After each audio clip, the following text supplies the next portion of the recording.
Ngayong araw nga pala ay may pasok kami kaya samahan niyo ako. Kasama ko nga rin pala si Dukay at Frederick. Dahil napagplanuhan namin tatlo na sabay-sabay kami papasok ngayong araw. Nasa second floor pa nga lang kami pero hingal na ako. Pagpasok nga rin pala namin sa room, nakita namin ng lahat namin kaklase mga nakatayo. Dahil nga wala pala kaming first teacher. Kaya ang haba ng oras namin para makapagkwentuhan at makatayo dito sa room. Dito nga ay pangatlong teacher na namin nang pumasok, hindi ko na-videohan yung pangalawa. Makikita nyo ay nag-opening prayer kami.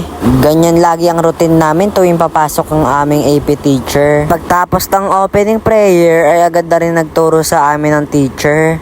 Sobrang pagod ng aming mga kamay dahil ba naman ng daming pinagawa. Tapos ang discussion ay may pinanood lang sa amin sa TV about sa AP. Tapos ang pinanood namin sa TV ay pinagawa na naman ulit kami ng gawain. At ito nga ay maikling pagsusulit lamang.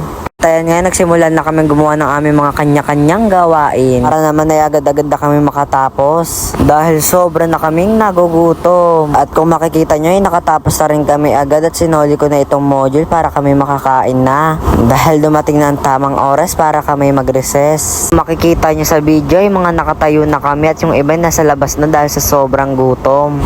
At kasabay ko nga rin palang bumili sa kantin si Frederick. Dahil kaming dalawa lang naman lang laging magkasama. Dahil ang iba namin mga kaibigan ay may mga kanya-kanyang buhay. Kaya kami dalawa na lang inatira para bumili sa kantin. Simula bata pa kami ni Frederick ay kami na magkaibigan. Madali nga pala kami ni Frederick dahil alam namin marami na naman tao sa kantin. At pagpasok namin sa kantin ay marami nga talagang tao. At nakita ko rin yung mga kaibigan ko, yung mga nandirito at nagsisibilyo rin. Nagtatawanan nga pala kami ni Sir Sunny dahil ba naman niloloko namin si Renz. Syempre hindi mawawala yung mga kaklase mong pakyut sa camera. At nung nakabili nga pala kami ni Frederick ay agad na rin kami bumalik sa kwarto namin. Sa kadahilan ng konting oras na lang ay magtuturo na ulit yung teacher na susunod sa amin. Pag-akyat namin ay nakita ko yung mga klase ko na nagkwekwentuhan. Hindi na rin ako nakasali dahil gutom na talaga ako. Ang binili ko nga rin palang pagkain ay rice and nuggets. Ewan ko ba sa sarili ko bakit gustong gusto ko yung gravy nito kahit lasang harina. Oops, joke lang po. Gutom na rin ako ay agad na rin akong kumain. Dahil maya lang din ay papasok na yung susunod na teacher. Ewan ko ba bakit napakabilis ng oras ng recess namin.